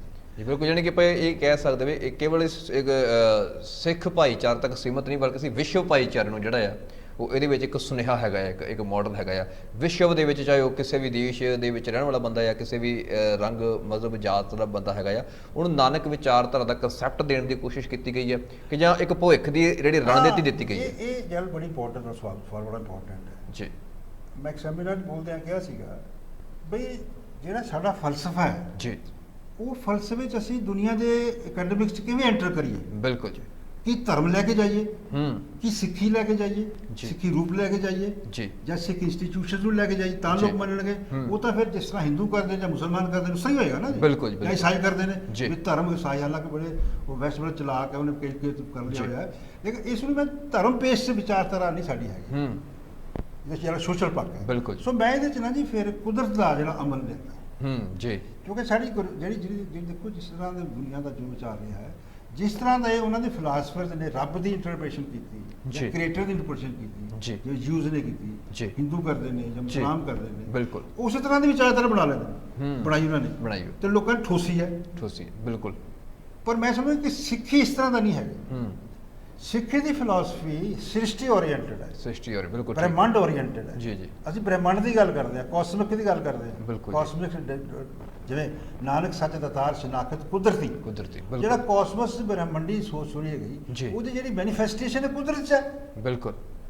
ਸੋ ਮੈਂ ਜਿਹੜਾ ਉਹ ਕੈਪੀਟਲਿਜ਼ਮ ਤੇ ਸੋਸ਼ਲਿਜ਼ਮ ਕਮਿਊਨਿਜ਼ਮ ਦਾ ਪ੍ਰੋਫਿਟ ਓਰੀਐਂਟਡ ਪੈਰਾਡਾਈਮ ਹੈ, ਜੀ। ਉਸ ਨੂੰ ਸ਼ਿਫਟ ਕਰਕੇ ਮੈਂ ਲਿਖਿਆ ਹੈ ਦਾ ਗ੍ਰੇਟ ਪੈਰਾਡਾਈਮ ਸ਼ਿਫਟ। ਜੀ ਵੀ ਮੈਂ ਇਸ ਦੇ ਵਿੱਚੋਂ ਜਿਹੜੀ ਕੁਝ ਵਰਚਲਾ ਥਿਊਰੀਜ਼ ਨੇ, ਜੀ। ਉਹਨਾਂ ਵਿੱਚੋਂ ਮੈਂ ਕੈਪੀਟਲ ਯਾਨੀ ਪੂੰਜੀ ਜੀ। ਤੇ ਪ੍ਰੋਫਿਟ ਬਾਹਰ ਕਰਕੇ ਜੀ। ਕੁਝ ਨੇਚਰ ਦੇ ਵਿਸਮਾਦ ਲਿਆਤਾ ਜੀ। ਠੀਕ ਹੈ ਨਾ, ਜੋ ਆਨੰਦ ਦਾ ਵਿਸ਼ਾ ਹੋ ਗਿਆ, ਆਨੰਦ ਵਿਸਮਾਦ ਦਾ ਵਿਸ਼ਾ ਹੋ ਗਿਆ, blissfulness ਦਾ ਵਿਸ਼ਾ, ਉਹ ਕੁਦਰਤ ਦੇ ਨਾਲ ਕੁਦਰਤ ਨਾਲ ਜੁੜਨ ਦਾ ਜੁੜੋ। ਵਿਸ਼ਾ ਹੋ ਗਿਆ। ਬਿਲਕੁਲ ਜੀ। ਸੋ ਇਹ ਬਿਲਕੁਲ ਅਸੀਂ ਉਮੀਦ ਕਰਦੇ ਹਾਂ, ਮੁਬਾਰਕਬਾਦ ਵੀ ਦਿੰਦੇ ਹਾਂ ਵਿਰਾਸਤ ਟੀਵੀ ਦੀ ਸਮੁੱਚੀ ਟੀਮ ਦੇ ਵੱਲੋਂ ਕਿ ਇਸੇ ਤਰ੍ਹਾਂ ਜਿਹੜੀ ਕਲਮ ਦੀ ਸੇਵਾ ਉਹ ਨਿਰੰਤਰ ਚੱਲਦੀ ਰਹੇ ਤੇ ਜੀ ਜ਼ਰੂਰ ਜ਼ਰੂਰ ਕਹਾਂਗਾ ਜੀ। ਵੀ ਅੱਜ ਇਹ ਕਿਤਾਬ ਜਿਹੜੀ ਸਾਹਮਣੇ ਆਈ ਹੈ ਦੁਨੀਆ ਦੀ, ਜੀ ਇਹਦੇ 5 ਪਾਰਟ ਨੇ। ਠੀਕ ਹੈ ਜੀ। ਗ੍ਰੇਟ ਇਸ਼ੂਜ਼ ਕੀ ਨੇ ਦੁਨੀਆ ਜੀ। ਦੇ, how to live in accordance with nature, ਜੀ। ਨੇਚਰ ਨੂੰ ਡਿਫਾਈਨ ਕੀਤਾ ਗਿਆ। ਜੀ। ਫਿਰ ਐਜੂਕੇਸ਼ਨਲ ਮਾਡਲ ਬਟਿਆਇਆ ਲੈਂਦਾ ਗਿਆ ਜੀ, ਉਹਦਾ ਹਿਊਮਨ ਮਸ਼ੀਨ ਤੋਂ ਵਿਸਮਾਦੀ ਮੈਥ ਤੱਕ ਲੈ ਕੇ ਗਿਆ। ਜੀ ਫਿਰ ਜਿਹੜਾ ਡਿਵੈਲਪਮੈਂਟ ਮਾਡਲ ਹੈ, ਉਹ 'ਚ ਜੀ। ਮੈਂ ਨੇਚਰ ਪ੍ਰੋਡਕਟਿਵ ਸਿਸਟਮ ਤੋਂ ਵਿਸਮਾਦੀ ਇਕਨੋਮਿਕਸ ਤੇ ਲੈ ਕੇ ਗਿਆ ਥੋੜੀ। ਜੀ। ਫਿਰ ਮੈਂ ਆਲਟਰਨੇਟਿਵ ਪੋਲੀਟੀਕਲ ਤੇ ਸਟੇਟ ਆਰਡਰ ਲੈਂਦਾ ਜੀ। ਜੀ ਫਿਰ ਆਲਟਰਨੇਟ ਗਲੋਬਲ ਆਰਡਰ ਲੈਂਦਾ। ਠੀਕ ਹੈ। ਸਾਰੀਆਂ ਜਿਹੜੀਆਂ ਵੈਸਟ ਦੀਆਂ ਧਾਰਾਵਾਂ ਨੇ, ਜੋ ਕੁਝ ਕਰਦਾ ਆ ਰਿਹਾ, ਜੋ ਹੁਣ ਕਰ ਰਹੇ ਨੇ, ਜੀ ਉਹਨਾਂ ਸਾਰਿਆਂ ਨੂੰ ਇੰਸਟੀਟਿਊਸ਼ਨ ਮੈਂ ਐਨਾਲਾਈਜ਼ ਕਰਕੇ ਜੀ ਉਹਨਾਂ ਨੂੰ ਕਿਤੇ ਰਿਜੈਕਟ ਵੀ ਕੀਤਾ ਹੈ। ਜੀ। ਉਹਨਾਂ ਦੀ ਮੂੰਹ ਦੀ ਭਾਵਨਾਵਾਂ ਨੇ ਫਕੜਿਆ, ਜੀ ਉਹ ਸਿਰਫ ਦੁਸ਼ਮਣ ਲੱਭਦੇ ਅੱਜ ਦੁਨੀਆ ਨੂੰ ਪੰਬਲ ਸੁੱਚ ਪਾਇਆ ਹੋਇਆ। ਬਿਲਕੁਲ। ਸੋ ਗਲੋਬਲ ਆਰਡਰ ਜਿਹੜਾ that means from nation theory to universal ਜੀ। ਕਨਫੈਡਰੇਸ਼ਨ, ਜੀ ਜੀ ਇਹਦਾ ਨਿਵੇਕਲਾਪਣ ਹੈ। ਜੀ। ਯੂਨੀਵਰਸਲ ਕਨਫੈਡਰੇਸ਼ਨ ਬਣਾਓ, ਜੀ। ਜੀਵਾਣੂ ਵਗੈਰਾ ਨਹੀਂ ਕੁਝ ਕਰ ਸਕੇ, ਬਿਲਕੁਲ। ਔਰ ਦੁਨੀਆ ਦੀ ਕੌਮਾਂ ਨੇ ਉਹਨਾਂ ਨੂੰ ਕਲਚਰ ਬੇਸ ਬਣਾਓ। ਬੜੀ ਜੀ। ਲੋਕਾਂ ਲੜ ਰਹੇ ਸੰਘਰਸ਼ ਵਾਸਤੇ, ਉਹਨਾਂ Multicultural, ਦਾ ਗੋਲ ਹੈ ਜੀ। ਮਲਟੀਕਲਚਰਲ ਵਰਲਡ ਹੈ, ਬਿਲਕੁਲ। ਕੁਦਰਤ ਨੇ ਸਿਰਜਿਆ ਹੋਇਆ ਹੈ। ਜੀ ਜੀ ਬਿਲਕੁਲ ਸੋ ਬਿਲਕੁਲ। ਮੈਂ ਸਮਝਦਾ ਕਿ ਇਹ ਜਿਹੜਾ ਗੁਰੂ ਗ੍ਰੰਥ ਸਾਹਿਬ ਦਾ ਫਲਸਫਾ ਹੈ, ਅੱਜ ਜਦੋਂ ਆਇਆ ਹੈ ਤਾਂ ਇਸ ਕਿਤਾਬ ਰਾਹੀਂ ਜਿਹੜਾ ਸਾਡਾ ਦਾਅਵਾ ਹੈ ਦੁਨੀਆ ਨੂੰ ਦਿਸ਼ਾ ਦੇਣ ਦਾ, ਜੀ। ਔਰ ਉਹ ਜਿਹੜੀ ਆਸ ਰੱਖੀ ਗਈ ਹੋਈ ਹੈ ਜੀ।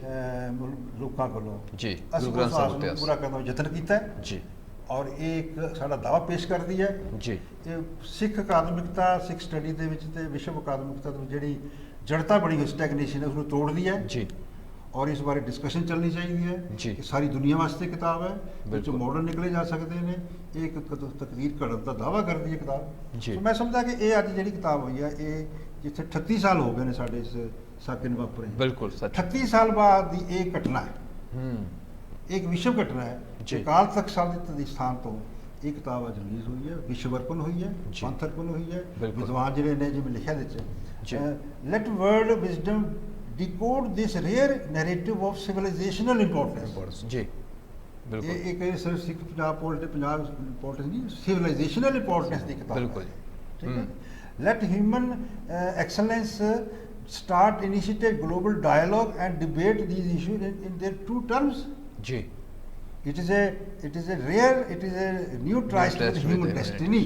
ਹੂੰ ਇਹ ਮਨੁੱਖਤਾ ਦੀ ਤਕਦੀਰ ਕਰਨ ਦਾ ਦਾਅਵਾ ਕਰਨੀ ਕਿਤਾਬ ਕਿ ਜੀ। ਮੈਂ ਗੁਰੂ ਗ੍ਰੰਥ ਸਾਹਿਬ ਦੇ ਸਿਧਾਂਤ ਤੇ ਅਕਾਲ ਤਖਤ ਦੀ ਸੀਮਤ ਕੋਸ਼ਿਸ਼ ਨਾਲ ਸਾਰੇ ਦਾਅਵਾ ਕਰਨ, ਜੋ ਮੇਰੇ ਕੋਲ ਸੇਵਾ ਲਈ ਹੈ ਜੀ। ਮੈਂ ਉਹ ਕਰ ਦਿੱਤੀ ਹੈ। ਜੀ। ਹੁਣ ਪੰਥ ਦੇ ਵਿਦਵਾਨਾਂ ਤੇ ਹੈ, ਜੀ। ਵਿਸ਼ਵ ਵਿਦਵਾਨਾਂ ਤੇ ਹੈ। ਮੈਂ ਬਿਲਕੁਲ। ਸਾਫ਼ ਕੋਸ਼ਿਸ਼ ਕਰਾਂਗਾ। ਸਿੰਘ ਸਾਹਿਬ ਨੂੰ ਸਾਰੇ ਦਿੱਤੀ, ਚਿੱਠੀ ਦਿੱਤੀ ਹੈ। ਜੀ। ਉਹਨਾਂ ਨੂੰ ਬੇਨਤੀ ਕੀਤੀ ਕਿ ਤਾਕਤ ਬਣਾਓ ਕਿਤਾਬ ਨੂੰ। ਹੂੰ ਤੁਸੀਂ ਲੋਕਲ ਇਸ਼ੂ ਸਾਰਾ ਪੰਥ ਉਲਝਿਆ ਹੋਇਆ, ਬਿਲਕੁਲ ਹਿਸਟਰੀ ਉਲਝੇ ਹੋਏ ਸਾਰੇ ਅਸੀਂ, ਜੀ ਫਿਲਾਸਫੀ ਲੀਡ ਕਰੇਗੀ, ਜੀ ਗੁਰੂ ਗ੍ਰੰਥ ਸਾਹਿਬ ਲੀਡ ਕਰਨਗੇ। ਜੀ। ਉਹਦਾ ਪਰਸਪੈਕਟਿਵ ਸਿੱਝ ਕੇ ਜੋ ਮੈਂ ਥੀਮ ਦਿੱਤਾ ਹੈ, ਜੀ। ਅੱਜ ਮੇਰੇ ਵਾਸਤੇ ਵੀ ਇੱਕ ਤਰ੍ਹਾਂ ਦੀ ਇਤਿਹਾਸਕ ਦਿਨ ਹੈ ਜੀ ਕਿ ਮੈਂ ਅੱਜ ਗੁਰੂ ਸਾਹਿਬ ਦੇ ਵਰਤੋਂ ਕੀਤੀ ਹੈ ਜੀ ਕਿ ਪੰਥ ਨੇ ਸੁਸ਼ਾਸਨ ਜੀ ਬਿਲਕੁਲ ਜੀ ਘੱਟੋ ਘੱਟ ਜਿਵੇਂ ਵਿਦਵਾਨ ਕਹਿ ਰਹੇ ਨੇ, ਇਹ ਮੇਰੀ ਸਾਰੀ ਪਿਛਲੀਆਂ ਕਾਲਾਂ ਦੀ ਸਿਖਰ ਹੈ। ਹੂੰ let it become a climax. ਜੀ ਅੱਗੇ ਚੱਲੋ ਹੀ ਗੱਲ। ਬਿਲਕੁਲ ਜੀ ਬਿਲਕੁਲ ਜੀ ਕਿਉਂਕਿ ਇਤਿਹਾਸ ਜਦੋਂ ਦੁਨੀਆ 'ਚ ਮੌਕੇ ਆਉਂਦੇ ਨੇ ਇੱਕ ਵਾਰ ਜੀ। ਵੀ, ਕੋਈ ਨਵਾਂ ਐਸਾ ਅੰਡਰ ਕਰੰਟਸ ਹੁੰਦੀਆਂ ਨੇ, ਜੀ ਉਹਨੂੰ ਵੈਂਟ ਮਿਲਦਾ ਹੈ ਹੂੰ ਬਿਲਕੁਲ ਹਿਸਟਰੀ ਜ਼ੋਰ ਨਾਲ। ਜੀ ਜੀ ਅੱਜ ਕੋਵਿਡ-19 ਤੋਂ ਬਾਅਦ ਸਾਰੀ ਦੁਨੀਆ ਤਰਾ ਕਰ ਰਹੀ ਹੈ, ਨਵਾਂ ਮਾਡਲ ਲੱਭ ਰਹੀ ਹੈ। ਬਿਲਕੁਲ। ਕੁਦਰਤ ਨੂੰ ਸਮਝ ਕੇ ਕੁਦਰਤ ਸਾਹਿਬ ਕਿਵੇਂ ਜੀਣਾ ਹੈ, ਜੀ। ਇਹ ਕਿਤਾਬ ਸਿਖਾਉਂਦੀ ਹੈ। ਜੀ ਇਸ ਕਿਤਾਬ ਨੇ ਨਵੀਂ ਸਟਰੀਮ ਆਫ ਨੌਲੇਜ ਜਿਹੜਾ ਹੈ ਨੇਚਰੋਲੋਜੀ, ਜੀ ਉਹਦੀ ਬੁਨਿਆਦ ਰੱਖਦੀ ਹੈ। ਜੀ ਬਿਲਕੁਲ ਜੀ ਇਹ ਕਿਤਾਬ ਕੋਸ਼ਿਸ਼ ਕਰਾਂਗੇ ਜੀ ਵਿਰਾਸਤ ਟੀਵੀ ਦੇ ਮਾਧਿਅਮ ਦੇ ਰਾਹੀਂ ਵੀ ਕੈਨੇਡਾ ਦੇ ਵਿੱਚ ਜਾਂ ਅਦਰ ਕੰਟਰੀਜ਼ ਦੇ ਵਿੱਚ ਵੀ ਜਿਹੜਾ ਆ ਇਹਨੂੰ ਪੁੱਜਦਾ ਕਰਨ ਦੀ ਕੋਸ਼ਿਸ਼ ਜਿਹੜੀ ਹੈ ਵਿਰਾਸਤ ਟੀਵੀ ਦੇ ਵੱਲੋਂ ਅਸੀਂ ਜ਼ਰੂਰ ਇਹ ਜ਼ਿੰਮੇਵਾਰੀ ਚੁੱਕਦੇ ਹਾਂ ਜੀ, ਉਹ ਕਰਾਂਗੇ ਮੈਂ ਕੋਸ਼ਿਸ਼। ਸਿੰਘ ਸਾਹਿਬ ਨੂੰ ਕਿਹਾ ਜੀ ਹੈ ਵੀ ਜਿਹੜੇ ਬਾਹਰ ਸਿੱਖ ਬੈਠੇ ਨੇ, ਜੀ ਉਹਨਾਂ ਵਾਸਤੇ ਪੁਆਇੰਟ ਹੈ ਬਿਲਕੁਲ ਵੀ ਉਹ ਜਿਹੜੇ ਲੋਕ ਨੇ ਉਹ ਐਂਬੈਸਡਰਸ ਆਫ ਸਿੱਖੀਜ਼ਮ ਨੇ ਬੈਠੇ ਨੇ। ਜੀ ਸੱਚ ਉਹ ਵੀ ਸਾਰੇ ਉਸ ਲੋਕਲ ਇਸ਼ੂਜ਼ ਉਲਝੇ ਹੋਏ ਸਾਰੇ, ਹੂੰ। ਹਿਸਟਰੀ 'ਚ ਉਲਝੇ ਹੋਏ ਆ ਅਸੀਂ, ਬਿਲਕੁਲ ਤੇ ਸਮਾਂ ਲੰਘ ਗਿਆ, ਸਮਾਂ ਬੇਅਰਥ ਜਾਈ ਜਾ ਰਿਹਾ ਹੈ। ਜੀ ਮੈਂ ਸਮਝਦਾ ਕਿ ਉਹਨਾਂ ਨੂੰ ਐਂਬੈਸਡਰ ਆਫ ਸਿੱਖੀਜ਼ਮ ਤੌਰ ਤੇ ਉਹਨਾਂ ਨੂੰ ਆਵਾਜ਼ ਨਾ ਮਾਰ ਸਮਝਣ ਸਾਨੂੰ ਕਾਲ ਤੱਕ ਤੋਂ ਜਾਂ ਉਹਨਾਂ ਨੂੰ ਆਵਾਜ਼ ਆਏਗੀ। ਲੈਟ ਦੇ ਡੂ ਆਫ ਦੈਮਸੈਲਵਸ। ਮੈਨੂੰ ਬਿਲਕੁਲ। ਕਿਸੇ ਨੇ ਕੋਈ ਆਵਾਜ਼ ਮਾਰੀ, ਮੈਂ ਆਪਣੇ ਪੰਥ ਕਰੀ ਜਾਂਦਾ, ਕੰਮ ਕਰੀ ਜਾਂਦਾ। ਜੀ ਜ਼ਿੰਮੇਵਾਰੀ ਆਪਣੀ ਜ਼ਿੰਮੇਵਾਰੀ ਸਮਝ ਕੇ ਸਮਝਣ ਆਪਣੀ ਤੇ ਜ਼ਿੰਮੇਵਾਰੀ ਵੀ ਅਸੀਂ ਪੰਥ ਨੂੰ ਕੀ ਦੇ ਰਹੇ ਹਾਂ, ਜੀ ਅਸੀਂ ਮਨੁੱਖਤਾ ਨੂੰ ਕੀ ਦੇਣਾ ਹੈ, ਜੀ। ਕੀ ਦੇ ਸਕਦੇ ਜੀ। ਹਾਂ। ਇਸ ਵਾਸਤੇ ਮੈਂ ਕਿਹਾ ਹਰ ਸੋਚੇ, ਵਿਦਵਾਨ ਸੋਚਣ, ਬਿਲਕੁਲ ਜੀ। ਔਰ ਅਸੀਂ ਦੁਨੀਆ ਲਈ ਭਵਿੱਖ ਦੀ ਨੀਤੀ ਜਿਹੜੀ ਹੈ ਮਤਲਬ ਕਿ ਉਹ ਸਾਨੂੰ ਭਵਿੱਖ ਦੀ ਘੜਨ ਦੀ ਲੋੜ ਹੈਗੀ ਆ, ਉਹ ਸਾਰਾ ਕੁਝ ਕਿਸ ਤਰੀਕੇ ਨਾਲ ਉਹ ਕੀਤਾ ਜਾ ਸਕਦਾ ਆ। ਕੁਦਰਤ ਦੀ ਗੱਲ ਹੈ, ਵਿਸ਼ਵ ਦਰਸ਼ਨ ਦੀ ਗੱਲ ਹੈ, ਸਿੱਖ ਦਰਸ਼ਨ ਦੀ ਗੱਲ ਹੈ ਵੀ ਸਿੱਖ ਦਰਸ਼ਨ ਜਿਹੜਾ ਉਹ ਸਿੱਖੀਜ਼ਮ ਤੱਕ ਸੀਮਤ ਨਾ ਹੋ ਕੇ ਵਿਸ਼ਵ ਨੂੰ ਆਪਣੇ ਕਲਾਵੇ ਦੇ ਵਿੱਚ ਲੈਂਦਾ ਵੀ ਅਕਸਰ ਸਟੇਜਾਂ ਤੋਂ ਵੀ ਗੱਲ ਕਹੀ ਜਾਂਦੀ ਹੈ, ਪਰ ਅਮਲੀ ਤੌਰ ਤੇ ਮੈਂ ਅਮਲੀ ਸਮਝਦਾ ਵੀ ਰੂਪ 'ਚ ਇਹਨੂੰ ਅਮਲੀ 'ਚ ਕਲਮਬੰਦੀ ਲਾਗੂ ਨਹੀਂ ਕੀਤਾ ਹੁੰਦੀ ਹੈ। ਜੀ। ਅਮਲੀ ਕਿਤਾਬਾਂ ਦੇ ਵਿੱਚ ਪ੍ਰੋਫੈਸਰ ਕੋ ਜੀ। ਬੈਠਾ ਸੀ, ਉਹਨਾਂ ਨੇ ਕਿਹਾ ਤੁਸੀਂ, ਤੁਹਾਨੂੰ ਕ੍ਰੈਡਿਟ ਜਾਂਦਾ ਵੀ ਤੁਸੀਂ ਗੁਰੂ ਗ੍ਰੰਥ ਸਾਹਿਬ ਦਾ ਜਿਹੜਾ ਦਾਅਵਾ ਹੈ ਜੀ ਉਹ ਇਸ ਪੁਸਤਕ ਰਾਹੀਂ ਪੇਸ਼ ਕਰ ਦਿੱਤਾ ਹੈ। ਉਪਦੇਸ਼ ਚੋਂ ਵਰਨਾ ਕੋ ਸਾਂਝਾ ਉਹ ਦੇਖੋ ਸਿੱਖ ਦਰਸ਼ਨ ਵਿਸ਼ਵ ਦਰਸ਼ਨ ਫੈਲਿਆ ਹੈ। ਵਿਸ਼ਵ ਦੇ ਫੈਲੇ ਬਿਲਕੁਲ ਸੱਚ ਇਸ ਕਿਤਾਬ ਰਾਹੀਂ ਸਿੱਖ ਜੀ। ਦਰਸ਼ਨ ਵਿਸ਼ਵ ਦਰਸ਼ਨ ਬਣਿਆ ਹੈ। ਬਿਲਕੁਲ ਜੀ ਬਿਲਕੁਲ ਜੀ ਬਹੁਤ ਬਹੁਤ ਧੰਨਵਾਦ ਜੀ। ਸਮਾਂ ਇਜਾਜ਼ਤ ਨਹੀਂ ਦੇ ਰਿਹਾ ਕਿ ਲੰਮੀ ਗੱਲਬਾਤ ਕਰੀਏ, ਪਰ ਫਿਰ ਬਹੁਤ ਜਲਦੀ ਕੋਸ਼ਿਸ਼ ਕਰਾਂਗੇ ਕਿ ਅਸੀਂ ਸ੍ਰੀ ਅਨੰਦਪੁਰ ਸਾਹਿਬ ਚੱਲੀਏ ਤੇ ਉੱਥੇ ਕੁਝ ਹੋਰ ਜਿਹੜੇ ਇਦਾਂ ਦੇ ਵਿਸ਼ਵ ਮਸਲੇ ਹੈਗੇ ਨੇ ਜਿਨ੍ਹਾਂ ਦੀ ਰਹਿਨੁਮਾਈ ਧੰਨ ਧੰਨ ਸਾਹਿਬ ਸ੍ਰੀ ਗੁਰੂ ਗ੍ਰੰਥ ਸਾਹਿਬ ਜੀ ਕਰ ਸਕਦੇ ਨੇ। ਉਹ ਵਿਸ਼ਿਆਂ ਉੱਤੇ ਗੱਲਬਾਤ ਜਿਹੜੀ ਹੈ ਸਤਿਕਾਰਯੋਗ ਸ਼ਖਸੀਅਤ ਭਾਈ ਹਰਸਿਮਰਨ ਸਿੰਘ ਜੀ ਹੁਣਾਂ ਦੇ ਨਾਲ ਗੱਲਬਾਤ ਕਰਾਂਗੇ ਬਹੁਤ ਛੇਤੀ, ਕਿਉਂਕਿ ਬੜਾ ਜਿਹੜਾ ਹੈ ਸਿੱਖਣ ਨੂੰ ਮਿਲ ਰਿਹਾ ਲਰਨਿੰਗ ਪੁਆਇੰਟ ਤੋਂ ਵੀ ਕਿਵੇਂ ਜਿਹੜਾ ਹੈ ਸਾਹਿਬ ਸ੍ਰੀ ਗੁਰੂ ਗ੍ਰੰਥ ਸਾਹਿਬ ਨੂੰ ਜਿਹੜਾ ਹੈ ਵਿਸ਼ਵ ਦੇ ਵਿੱਚ ਕਿਵੇਂ ਉਹ ਸੁਨੇਹਾ ਦੇ ਸਕਦੇ ਨੇ, ਕਿਵੇਂ ਪੂਰਾ ਵਰਲਡ ਜਿਹੜਾ ਆ ਉਹ ਅੱਜ ਇੱਕ ਨਵਾਂ ਮਾਡਲ ਲੱਭਣ ਦੀ ਕੋਸ਼ਿਸ਼ ਕਰ ਰਿਹਾ ਹੈ, ਇੱਕ ਨਵੀਂ ਵਿਚਾਰਧਾਰਾ ਲੱਭਣ ਦੀ ਕੋਸ਼ਿਸ਼ ਕਰ ਰਿਹਾ ਹੈ। ਖੋਜ ਨੂੰ ਵੀ ਉਹ ਖੋਜ ਨੂੰ ਜਿਹੜਾ ਹੈ ਖੋਜ ਨੂੰ ਇਹ ਭਾਗ ਲੱਗੇ ਨੇ। ਜੀ ਬਿਲਕੁਲ, ਉਹ ਖੋਜ ਜਿਹੜੀ ਹੈ ਉਹ ਇਸ ਕਿਤਾਬ ਦੇ ਰਾਹੀਂ ਜਾਂ ਇਸ ਕੋਸ਼ਿਸ਼ ਦੇ ਰਾਹੀਂ ਜੋ ਉਹਨਾਂ ਨੇ ਆਪਣੀ ਕਲਮ ਦੇ ਰਾਹੀਂ ਕੀਤੀ ਹੈ, ਧੰਨ ਲਿਖਾਰੀ ਨਾਨਕਾ ਜਿਹਨੇ ਨਾਮ ਲਿਖਾਇਆ ਸੱਚ, ਉਸ ਕਰਤੇ ਦੇ ਜਿਹੜਾ ਕ੍ਰੀਏਟਰ ਹੈ ਉਹ ਕੇਵਲ ਸਿੱਖਾਂ ਦਾ ਕ੍ਰੀਏਟਰ ਨਹੀਂ ਹੈ ਜਾਂ ਪੰਜਾਬ ਦਾ ਕ੍ਰੀਏਟਰ ਨਹੀਂ ਹੈ, ਬ੍ਰਹਿਮੰਡ ਦਾ ਜਿਹੜਾ ਕ੍ਰੀਏਟਰ ਹੈ ਉਹਦੇ ਤੱਕ ਜਿਹੜਾ ਹੈ ਪਹੁੰਚ ਕਿਵੇਂ ਹੋ ਸਕਦੀ ਹੈ, ਉਹ ਨਾਨਕ ਵਿਚਾਰਧਾਰਾ ਦੇ ਰਾਹੀਂ ਜਿਹੜੀ ਹੈ ਜੀ ਬਿਲਕੁਲ ਕ੍ਰਿਸ਼ਨ ਤੋਂ ਕ੍ਰੀਏਟਰ ਤੱਕ ਦਾ ਜਿਹੜਾ ਸਫ਼ਰ ਹੈ ਉਸ ਕਿਤਾਬ ਦੇ ਰਾਹੀਂ ਬਹੁਤ ਕੁਝ ਸਿੱਖਣ ਨੂੰ ਮਿਲ ਸਕਦਾ ਹੈ। ਸੋ ਬਹੁਤ ਬਹੁਤ ਮੁਬਾਰਕਾਂ ਨੇ ਵਿਰਾਸਤ ਟੀਵੀ ਦੀ ਸਮੁੱਚੀ ਟੀਮ ਦੇ ਵੱਲੋਂ, ਤੇ ਧੰਨਵਾਦ ਤੁਹਾਡਾ ਵੀ, ਸ਼ੁਕਰੀਆ ਜੀ। ਵਾਹਿਗੁਰੂ ਜੀ ਕਾ ਖਾਲਸਾ, ਵਾਹਿਗੁਰੂ ਜੀ ਕੀ ਫਤਿਹ।